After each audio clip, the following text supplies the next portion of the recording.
आइए आज हम लोग फिर इस वीडियो में शब्द पढ़ने जा रहे हैं जो व्याकरण का बहुत वीवीआई है। यहाँ से भी शब्द से भी बहुत ऑब्जेक्टिव पूछता है, तो आप लोग इस वीडियो के अंत तक बने रहें और एक एक क्वेश्चन को हम लोग समझने की कोशिश करेंगे। और यदि आप लोग यदि आप समझ गए होंगे तो अपने दोस्तों के पास जरूर शेयर करें, लाइक तो करना ही है।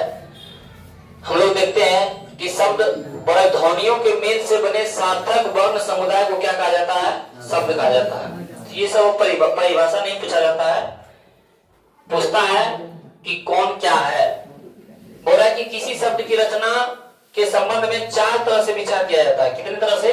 चार तरह से। पहला है अर्थ की दृष्टि से, दूसरा में व्युत्पत्ति या बनावट की दृष्टि से, तीसरा में उद्गम या उत्पत्ति की दृष्टि से, और चौथा है प्रयोग या व्यवहार के दृष्टि से।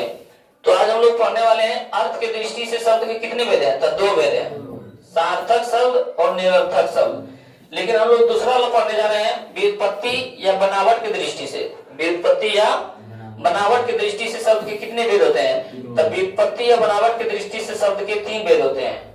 व्युत्पत्ति या बनावट की दृष्टि से बोल देगा कि अर्थ की दृष्टि से शब्द के कितने भेद होते हैं? तो अर्थ की दृष्टि से शब्द के दो भेद होते हैं। ऑब्जेक्टिव में पूछता है सार्थक और निरर्थक। लेकिन व्युत्पत्ति या बनावट की दृष्टि से शब्द के कितने भेद होते हैं? तो तीन। कैसे हम लोग याद रखेंगे? कंफ्यूज हो जाएंगे। अर्थ, ये मतलब देखिए हम शॉर्टकट करिए।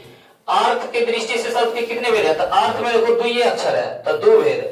अब बनावट या व्युत्पत्ति की दृष्टि से, बनावट या व्युत्पत्ति, बनावट या व्युत्पत्ति, तो देखना कि बो से बनावट क्या नंबर में आता है? पो, फो, बो, 3 नंबर में आता है। इसका 3 भेद, इसका कितना हो जाएगा? 3 भेद। आ रखेंगे हम लोग कि बनावट वो होता है यूरोलोम 4 भेद, 4 नंबर में आता है। लेकिन आधे वो है, तो हम लोग आधा वो को नहीं देखेंगे, देखेंगे वो से व्युत्पत्ति या वो से बनावट। देखो वो से पूरा है, पूरा मतलब पो 3 नंबर में 3 भेद होता है। समझ गए? तो हम लोग देखते हैं भाई कि व्युत्पत्ति या बनावट की दृष्टि से शब्द के कितने भेद हैं? 3 भेद हैं। पहला में यौगिक रूढ़, दूसरा में यौगिक, तीसरा में योग रूढ़। ये 3 वो है। इस सब तीनों के बारे में हम लोग आज पढ़ने जाएंगे। देखेंगे पहला में रूढ़। क्या है? रूढ़ बोला जिस शब्द खंडों का अलग अलग कोई अर्थ नहीं हो, कोई शब्द जिसका खंड करें, जिसका क्या करें? खंड करें, और उसका कोई अलग अलग रूप नहीं हो, उसका कोई अलग अलग रूप नहीं हो, वो क्या कहलाता है? रूढ़। जैसे राज, तो रा जोड़ जो बराबर राज। अब बताएं कि रा का कोई अर्थ निकलता है? जो का कुछ अर्थ निकलता है? कुछ अर्थ ही नहीं निकलता है। जो मतलब जो, रा मतलब रा।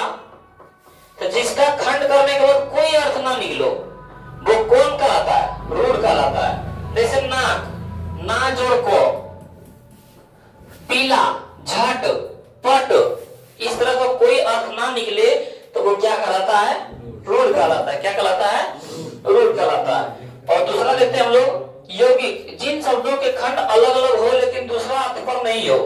उसका खंड तो अलग अलग हो जाता है लेकिन उसका कोई दूसरा अर्थ ना हो, उसको हम लोग क्या बोलते हैं? यौगिक कहते हैं। जैसे दूध वाला, दूध जोड़ वाला, दूध जोड़ वाला। देखो इसका अलग अलग खंड हो गया, दूध का अलग हो गया, वाला का अलग हो गया, हुआ ना? लेकिन दूध जोड़ वाला, तो इसका अर्थ दूध वाला ही होता है। ये नहीं कि सोना वाला का हो जाएगा।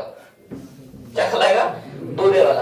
प्रधानमंत्री, प्रधान जोड़ मंत्री, लेकिन इसका अर्थ अलग अलग हो गया। प्रधानमंत्री, मंत्री है किसका? प्रधान का। तो प्रधानमंत्री कहला रहा। बोलेगा दूसरा उदाहरण दीजिए तब। लंबोदर, तब लोग बोलेंगे लंब जोड़ उदर, लंब जोड़ उदर। तो सर इसका भी तो यही अर्थ होता है? नहीं, लंबोदर कहने का होता है कि गणेश जी। तीसरा अर्थ पर जा रहा है। पहला तीसरा क्या हो गया? अलग अलग खंड हो गया। अब इसमें क्या कि बोल रहा है कि लेकिन दूसरा अर्थ पर नहीं हो, लेकिन ये तो दूसरा अर्थ पर चला गया। लंबोदर तो कर है, लेकिन सूचित कौन भगवान कर रहा? गणेश जी का। तो ये यौगिक नहीं कहलाएगा, ये योग रूढ़ कहलाएगा।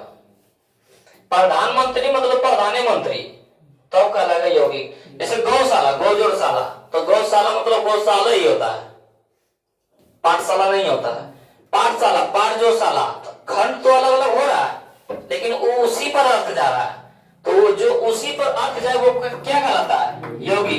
लेकिन हम लोग क्या बोलते हैं? योग रूढ़ में बोले जो शब्द अपने समान अर्थ को छोड़कर दूसरे अर्थ पैदा करता है। जैसे बोले लंबोदर, लंबोदर जिसका पेट लंबा हो, गणेश जी। चक्रपाणी जिसके हाथ में चक्र हो, विष्णु। कह रहा है चक्रपाणी लेकिन जा रहा दूसरे अर्थ पर। पंकज, पंख जो पंख जो मतलब कीचड़ में जन्म लेता है, जो फूल कीचड़ में जन्म लेता है वो क्या कहलाता है? जैसे कमल, तो ये क्या कहलाएगा? योग रूढ़। जलज जो जल में जन्म लेता है फूल, उसको जलज बोलते हैं। चंद्रशेखर जिसके शिखर पर चंद्रमा हो, वो क्या कहलाता है? शंकर जी। तो हमारा हो जाएगा योग रूढ़। नीलकंठ जिसका कंठ नीला हो, कौन कहलाता है? शंकर जी। एक दंत जिनके एक दांत हो, गणेश जी। एक दंत दयावंत चार भुजाधारी बोलते हैं ना, जैसे बोलते हैं चतुर्भुज। क्या बोलते हैं? चतुर्भुज जिनकी चार भुजा हो, कौन क्या कहलाता है? विष्णु जी। तो ये सब क्या कहलाते हैं? जो अपने अर्थ को छोड़कर दूसरे अर्थ पर चला जाए उसको क्या बोलते हैं? योग रूढ़ बोलते हैं। जिसका अलग अलग खंड हो लेकिन कोई दूसरा अर्थ नहीं हो, वो क्या कहलाता है? योगी कहलाता है। क्या कहलाता है? और जिसका खंड ही ना हो, अलग अलग कोई अर्थ ही ना निकले, वो रूढ़ कहलाता है। क्या कहलाता है? रूढ़ कहलाता है। ये हम क्या है, हम लोग रूढ़ यौगिक योग रूढ़ को क्या है आसान तरीके से समझ सकते हैं। समझ सकते हैं नहीं? बता सकते हैं नहीं? तो हम लोग क्या है, इस पर जिसका दूसरे पद पर चला जाए योग रूढ़ कहलाता है। जिसका अलग अलग खंड हो लेकिन दूसरे पर नहीं जाए वो यौगिक कहलाता है। जिसका खंड हो लेकिन कोई अर्थ ना निकले, पते न चले क्या है। जैसे जैसे यहाँ बोलते हैं गौशाला, क्या बोलते हैं? गो जोड़ शाला। तो जिसमें बोलता है कि गो मतलब गाय, शाला मतलब उसका रहने का जगह। तो इसका अलग अलग अर्थ मिल रहा है लेकिन कोई दूसरा अर्थ पर नहीं जा रहा है। लेकिन इसमें देखो झट, तो झ जोड़ टो, झ का कोई अर्थ होता है, जैसे गो का अर्थ होता है गाय, झ का अर्थ झोबे हो, टो का अर्थ टोबे, शाला मतलब होता है जहां गाय रहता है। तो इसका अर्थ निकल रहा है, इसमें कोई अर्थ ही नहीं निकल रहा है। इसका अर्थ भी निकल रहा है तो ये अपने अर्थ पर है, कोई दूसरा अर्थ पर नहीं जा रहा है। लेकिन इसका अर्थ करते हैं कि अपने अर्थ को छोड़कर दूसरे अर्थ पर चला जाता है, उसको हम लोग बोलते हैं योग रूढ़। आप लोग समझ गए होंगे। फिर मिलते हैं हम लोग अगले वीडियो में।